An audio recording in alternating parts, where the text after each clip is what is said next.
While we almost always focus on teaching athletes how to accelerate, because that is kind of what speed and agility is all about, you also have to teach athletes how to decelerate so that they can take full advantage of that speed. It's kind of like the analogy of why have a super big motor in a car when you haven't put any brakes on.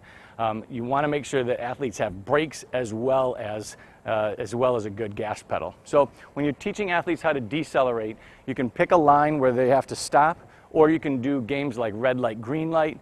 You can also hold hands up so that they may be running straight at you, and then you hold a hand up and then they have to break it down and stop. So there's a couple different ways for an athlete to decelerate.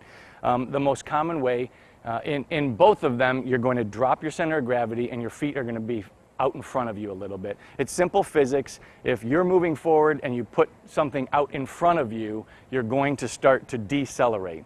The more power or pop you put into the ground, it's putting impulses into the ground in the opposite direction that you're trying to go. It's going to stop you. It's almost like riding a bike and jamming a stick down in front of the ground. It's going to stop you. So that's how you're going to want to get athletes to understand. You have to sit down low, and your feet have to be kind of out in front of you a little bit. You definitely want to teach them to drop their center of gravity and bend at their knees, especially for ACL prevention. A lot of ACL tears are done when an athlete is trying to decelerate with a straight knee, and as their foot goes out in front of them, the ACL cannot hold that position anymore, and it will pop. So for safety reasons, you're going to want to teach athletes to drop their center of gravity. So in slow motion, as an athlete is coming to a stop, they'll be running and they're going to drop their center of gravity and pop their feet into the ground. If we do it a little bit faster,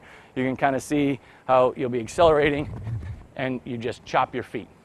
You can also teach an athlete, if they know they're going to have to change direction, instead of popping their feet as they get up to where they have to stop, they can turn their body and they can block their foot into the ground. So it's almost like a cutting motion. You're always going to have a lot more force into the ground when you can get low and put your whole foot into the ground at a steep angle. You have more surface area on your shoe, and you're going to have a much steeper angle at your knee into the ground than you are if you're just running forward popping. So a real quick stopping motion would be to put that foot out, and then they can turn and come back. So you may want to teach both of these. One will be just coming forward, they pop into the ground, and then they can go into a back pedal.